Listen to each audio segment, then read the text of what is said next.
Alright, so my favorite films of 2023. I was gonna make a top 10 list, but it's impossible for me. I've tried to order them in terms of enjoyment, rewatchability, but I really don't have a top 10. I probably got my standout for the best film and my favorite film of the year, but there was just so many to try and put into a top 10, so these are my favorite films of 2023. Now keep in mind, I did see a lot of movies this year. A lot were great, a lot were completely dog shit, but there was a lot I didn't see too. So these are the ones I saw. And these are in no particular order. So I've got my little piece of paper here. The first movie, The Whale. Now people are gonna say this came out in 2022, but for us in Australia, it came out in February in 2023. This film was just incredible.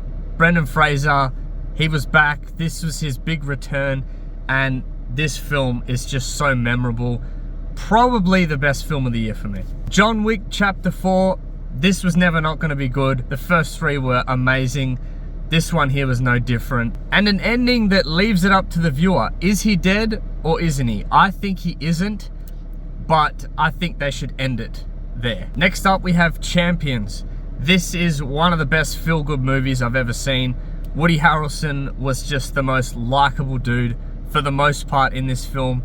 This film made me smile, it made me cry, it was just an all-round good time. A surprising one that people are gonna probably hate me for, but Fast 10. I'm not one that likes Fast for the racing. I just want these films to get more and more fucking ridiculous, and this was the most ridiculous of the bunch. It was the best time at the theater. Sound of Freedom. I think I'll be the only person in the world to have this in their top 10. For a lot of people, this was too controversial. I don't know why. This was by far the most important film of the year, probably the most important film of all time. And the fact that it was getting suppressed by Hollywood, people were trying to cancel it for fucking God knows why. Actually, it's pretty obvious. Jim Caviezel is an absolute hero for doing this film. He knew he was gonna get canned. Again, I don't know fucking why, but he did it. It was fantastic. His performance was great. The most important movie of the year. Godzilla Minus One.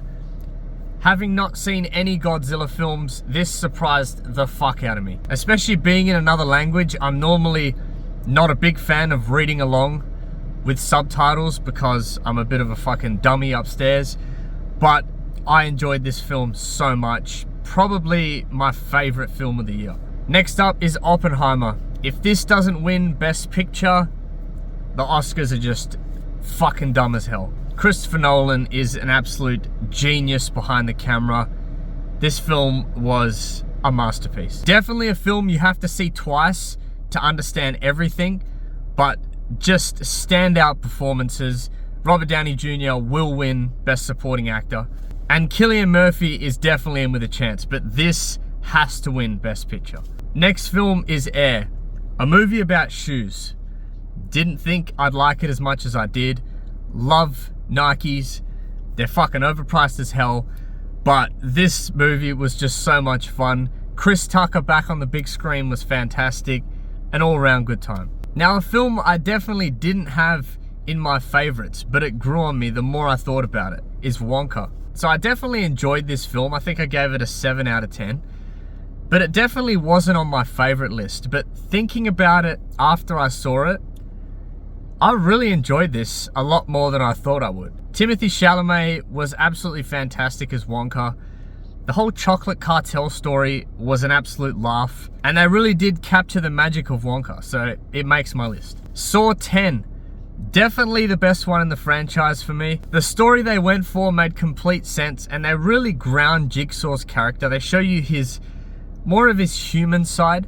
In all the other films, it's just him making traps, and that's pretty much it. But in this one here, he gets sick. He really tries to give everyone a chance, even though the traps are sort of fully rigged. They got no hope of getting out. But definitely the best one in the franchise for me, so it makes my list. Equalizer 3. Being set in Italy, this film was just even cooler to me. Roberto taking on the whole mafia was so much fun. And he wasn't invincible in this film. He gets shot by a kid, which is totally surprising. Seeing him fit in with this community over the film, and I think this is going to be the last one, gives him the perfect send-off. he's retired in this village and he's happy. Killers of the Flower Moon. This film was definitely Oscar bait to an extent, in my opinion. It could have been 45 minutes shorter, for sure. But the performances in here were just so good not to have in this list. It's a film I really enjoyed. I really got frustrated with it at times. I felt happy at times. Would I watch it again? Probably not. It's a little too long for me. But the filmmaking was too good not to have on this list. About My Father, Robert De Niro and the comedian, I forget his name.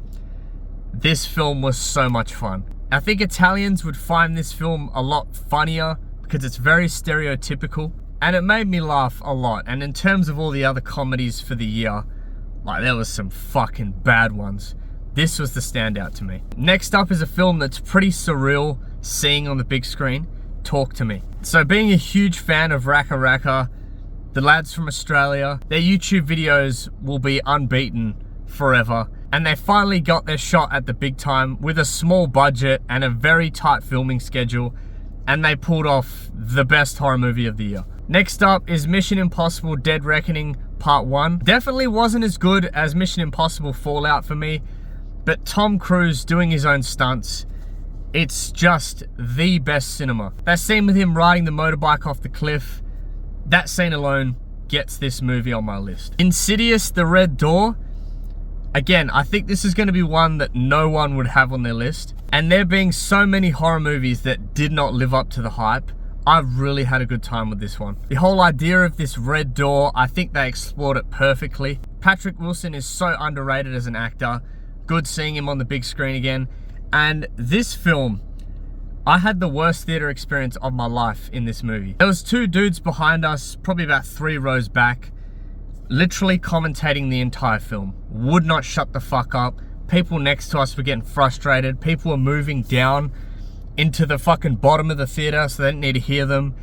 It was the worst experience, but the fact I still enjoyed the film as much as I did with those two dickheads behind us says a lot. Evil Dead Rise was the next one. Again, there being so many bad horrors, this one stood out to me. It followed the same formula of the other ones because it didn't need to change its formula. It was a very frustrating movie. The characters were beyond dumb, but it was hilarious at times, scary at times, and it definitely lived up to the hype. Guardians of the Galaxy Volume 3. I haven't watched this film again since the first time I saw it, but this stands out to me because I'm a massive Marvel fan, and Marvel is absolutely dog shit at the moment. It's fucking dead. It's embarrassing. And this was the only good Marvel release of the year. So that's why it stood out to me. And last but certainly not least, Sly. Sylvester Stallone is my favorite actor of all time. Rocky IV is my favorite movie of all time. That's one of the hardest questions to ask people. What is your favorite movie of all time? But mine is so easy. It's Rocky IV. I can watch that movie 100 times in a year and never get sick of it. And this documentary was just a deep dive into Sly's personal life, his upbringing. It's so inspiring. It's shocking to see he was abused by his dad. He was a massive wanker.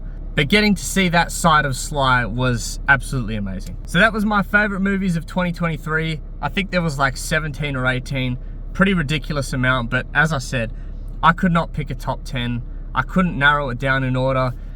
If I was to pick the best movie of the year, it probably would be The Whale for me. And my favorite movie is a hard one. I did say Godzilla Minus One, but I think I'd have to narrow it down to Godzilla Minus One, John Wick Chapter 4, and Fast 10.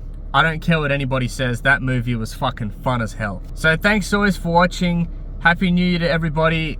Thanks to anybody that watches these videos. I just do these for fun. I like talking about movies.